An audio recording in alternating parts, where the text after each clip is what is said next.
Urdu novel इज्जत रह गई पार्ट 3। सास महरूख बीबी से मोहब्बत करती हैं। फर्स्ट फ्लोर में सबका महरूख बीबी ही करती हैं। मेहमान आते तो बड़ी बीबी से मिलने आते। इनके मेहमानदारी, इनके खाने पीने का ख्याल, इनके मिजाज पुरसी महरूख बीबी करती। मैंने खुद देखा और महरूख बीबी से पता चला कि खाने पीने, सफाई सुथराई सब सास साहिबा से इजाज़त लेकर उनकी मर्जी के मुताबिक होता था। जनिया की जुबान खुल गई थी, इसलिए अम्मा सदीक और फाइका ने इसकी गुफ्तगू में कोई मुदाखलत नहीं की। अब वो थोड़ी देर के लिए खामोश हो गई। दोनों औरतें चुपचाप बैठी रहीं। फाइका ने देखा जनिया की दोनों मुठ्ठियां सख्ती से बंद थी। इसके चेहरे से कर्ब के आसार नुमाया नजर आने लगे।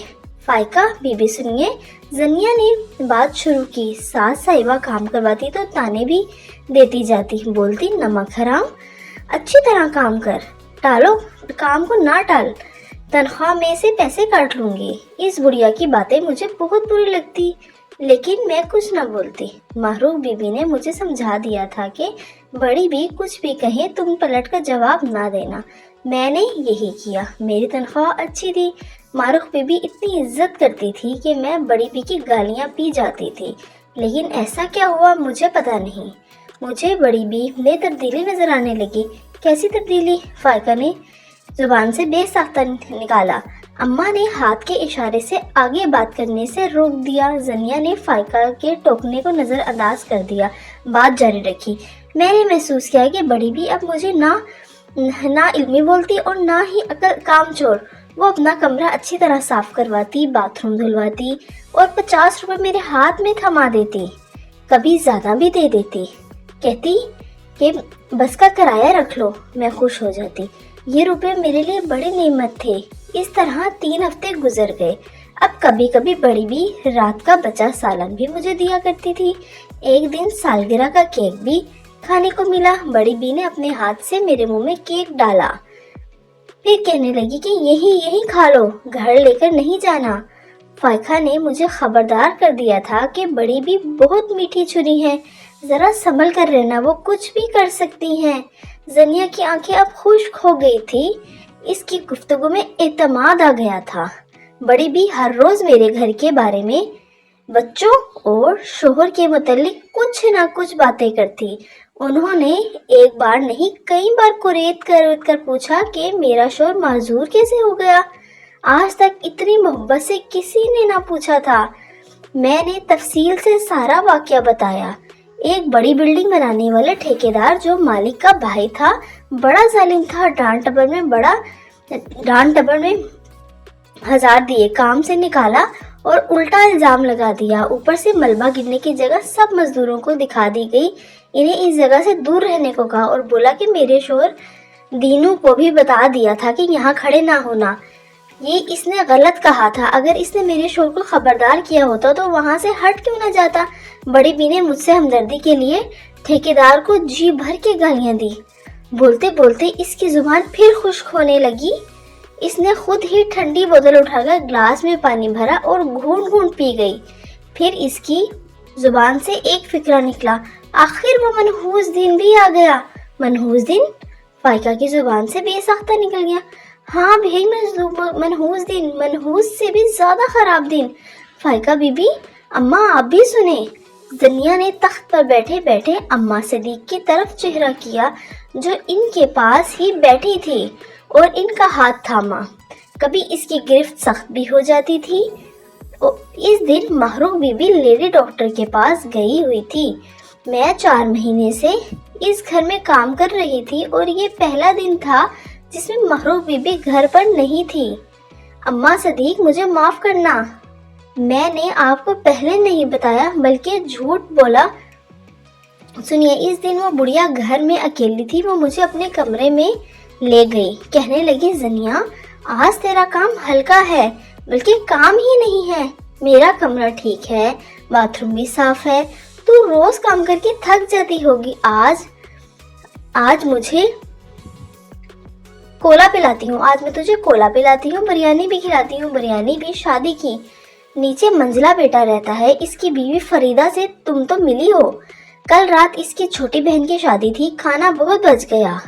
मुझे भी अच्छा खासा मिल गया। तुम यहाँ पेट भर के खाना खाना, अपने घर के लिए भी ले जाना, जी भर के सब खाएंगे तो मजा आ जाएगा, मीठे में गुलाब जामुन भी हैं। वो बोली, ले जाना। बड़ी बी ने रेफ्रिजरेटर खोलकर प्लास्टिक के एक बड़े शॉपर यहीं से प्लेट भरकर चावल निकाले और इस पर चिकन की बड़ी बड़ी बोटियां रखी और किचन में रखे माइक्रो ओवन में गरम करके डाइनिंग टेबल पर रख दिया। बिरयानी वो भी शादी हाल से आई हुई, कमरा खुशबू से भर गया। मैंने दोपहर का खाना खा लिया। बिरयानी देखकर दिल ऐसा मचला कि प्लेट में निकालने से चावल मजे लेकर खा लिए। कोक की बोतल से ग्लास भरा और वो भी पी लिया। बड़ी भी के आगे सोफे पर बैठकर अल्लाह का शुक्र अदा करने लगी। पेट भर गया था। घर के लिए भी इतनी ढेर सारी बिरयानी मिलने वाली थी। मेरा क्या बच्चों की रात भी ऐश में गुजर जाएगी। फाइका बीबी माहरूफ बीबी ने कहा था कि बड़ी भी बहुत मीठी चूरी है। इनके लहजे में इतनी नरमी थी, इतना प्यार था। वो मुझसे ऐसे बात कर रही थी जैसे मैं नौकरानी नहीं, इनके रिश्तेदार हूँ। वो कहने लगी, जनिया मेरे पैरों में बहुत दर्द है, सीढ़ियाँ चढ़ना नहीं चाहती तुम, ऊपर जाकर ये बिरयानी मेरे बेटे को दे आओ और कमरे से बाहर इसका बाथरूम है, इसे भी साफ कर दो। बस इतना सा काम। इसका लहजा इतना मीठा था, मैं बगैर सोचे समझे तैयार हो गई। अम्मा सदीक और फाइका बेबी, आपको बताऊं बड़ी बी ने फिर क्या किया। अपने अलमारी से 100 के 5-6 नए नोट निकालकर खाने की मेज पर रख दिए। फ्रिज में से बिरयानी का बड़ा शॉपर निकाला और वो भी नोटों के पास रखकर कहने लगी कि घर जाओ तो बिरयानी ले जाना और ये पैसे भी। अब जनिया थोड़ी देर के लिए फिर खामोश हो गई। अम्मा सदीक ने इसके सर को मजबूती से पकड़कर अपने सीने से लगा लिया। इसको इत्मीनान हो गया कि वो जिस घर में बैठी है वहाँ इसके खैर ख्वाह हैं। गम बांटने वाले इसका एतमाद लौट आया। इसने अपनी बात जारी रखी, बिरयानी की प्लेट उठाई और सीढ़ियाँ चढ़कर ऊपर इनके बेटे को देने चली गई। मुझे क्या पता था मैं शैतानी चक्कर में फंस जाऊंगी। इनका बेटा एक चादर लपेटे बिस्तर पर बैठा था। मैंने खाने की प्लेट कमरे में रखी और वापस लौटने लगी तो इस शैतान ने अपने जिस्म को ढांकने वाली चादर उठाकर फेंक दी और तेजी से आकर अपनी बाहों में मुझे जकड़ लिया। मैं ऐसी सूरत हाल के लिए तैयार ना थी। इसकी मक्कार आंखें सुर्ख हो रही थी। इसके दोनों बाजुओं की पकड़ इतनी सख्त थी कि मैं इसके हाथों में झूल गई। आहा जी, मेरी कोई नेकी अल्लाह मियाँ को अच्छी लगी होगी। मेरे जहन में ये ख्याल आया, मेरे दिल से दुआ निकली, अल्लाह से रहम की दुआ, शैतान से बचने की दुआ। मैं हैरान हूँ और अल्लाह का शुक्र अदा करती हूँ कि मेरी जुबान से किस तरह ये अल्फाज निकले। ठहर, जल्दी ना करो, कपड़े फट गए तो क्या पहनकर घर जाऊंगी। बाथरूम जाने दो, फिर देर तक तुम्हारे पास रहूंगी। मुझे याद नहीं बीबी मेरे अल्फाज क्या थे, मैंने ऐसा ही कुछ कहा होगा। वो मेरे जाल में फंस गया।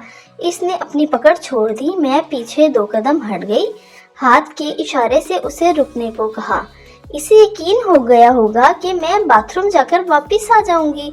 इस तरह मैं इसके कमरे से निकल गई। ये सब कैसे हुआ मुझे बिल्कुल नहीं मालूम।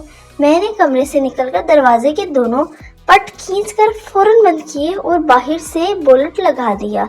दरवाजे बहुत मजबूत थे, आसानी से खुल नहीं सकता था, ना तोड़ा जा सकता था। वो समझ गया कि मैंने इसको कमरे में बंद कर दिया है। वो दरवाजे से जोर आजमाई करके चिखता चलाने लगा। माँ बहन की गालियां और जाने क्या क्या कह दिया। मैं इससे बचकर निकल गई, नीचे उतरने के लिए भागी, लेकिन मालूम हुआ सीढ़ी से उतरने का गेट दूसरी तरफ से बंद था। बड़ी बी ने मेरे फरार होने का रास्ता रोक दिया था। बहुत खबीस औरत थी। मैं इस शैतान से तो बच गई। वो जलील आदमी कमरे से गालियां दे रहा था। फिर इसने अपनी माँ को आवाजें दी, अम्मा मुझे कमरे से निकालो। वो कमीनी मुझे कमरे में बंद करके बाहर बैठी है। ये लोग ऊपर नीचे फोन पर बातें करते रहते हैं। हाँ, फाइका बीच में बोल पड़ी, मुझे मालूम है इनके घर में इंटरकॉम है, ये लोग आपस में बातें करते रहते हैं। फिर क्या हुआ जनिया? होना क्या था, बड़ी भी फोन सुनकर सीढ़ियां चढ़कर अपने बेटे की मदद को आई। बोलट हटाकर वो जैसे ही आई, मैंने इसे धक्का देकर एक तरफ गिरा दिया और सीढ़ियों के खुले गेट से नीचे उतर गई। और लोहे के दरवाजे में बुलेट लगाकर इन लोगों के उतरने का रास्ता बंद कर दिया। अब बेटे के साथ माँ की जुबान से गालियां सुनने को मिल रही थी। बड़ी भी इतनी मक्कार औरत थी, चीख चीख कर मुझे सुनाने लगी, पुलिस में रिपोर्ट करूंगी, चोरी का पर्चा कटवाऊंगी। पैसे और जेवर चोरी करके भाग गई। मैं वहां से फरार होकर आई। बड़ी बी ने कि मेरे लिए मेज पर रखी बिरयानी किसी और सबब वहीं रह गए। इसके बाद मैं बस पकड़कर किसी न किसी तरह अम्मा सदीक के घर आ गई। आगे की बात अम्मा को पता है। मैंने अम्मा से झूठ बोला, जो कुछ हुआ इसे छुपा लिया। अब जनिया फिर से अम्मा सदीक से लिपटकर जोर जोर से रोने लगी। अम्मा सदीक ने इसकी पीठ से हिलाई, शुक्र करो तुम बच गई। उन्होंने कहा, अम्मा आप ठीक कह रही हैं। जनिया बेआबरू होने से बच गई। अब आप लोग आगे की सुनो। जैसी करनी वैसी भरनी। मुझे मारूख ने बताया कि इसके देवर शाकिर अली का दिमाग फिर उलट गया। एक रोज इसने अपने इलाज की 2-3 दिन की दवा एक साथ खा ली ताकि आराम आए। सुकून और नींद की दवा ज्यादा हो गई तो वो बिस्तर पर ढेर हो गया। बाद में उठा तो बाथरूम के फर्श पर गिर पड़ा। कूल्हे की हड्डी में फ्रैक्चर हो गया। इसके गिरने और बाथरूम में तड़पने को 8-10 घंटे गुजर गए। तब भाइयों को और माँ को पता चला। जैसे तैसे करके अस्पताल ले गए, ऑपरेशन करके हड्डी सेट की। अब वो बिस्तर पर माजूर पड़ा हुआ है। माँ और भाइयों को गालियां देता रहता है, बुड़बुड़ाता रहता है। माँ इसको खाना खिलाने जाती है, इसकी गंदगी साफ करती है और रोती रहती है। मारूफ कहती है वो अब नमाज पढ़ने लगी है, पहले जैसी नहीं रही, खामोश रहती है।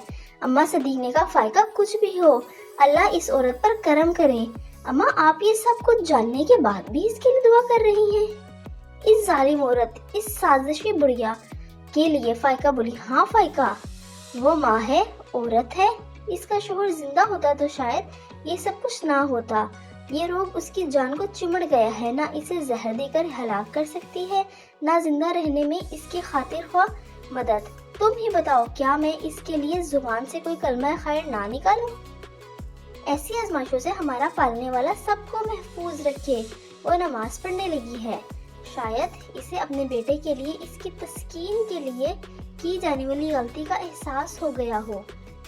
क्या मालूम इसने अल्लाह के आगे सजदे में गिर कर तौबा कर ली हो।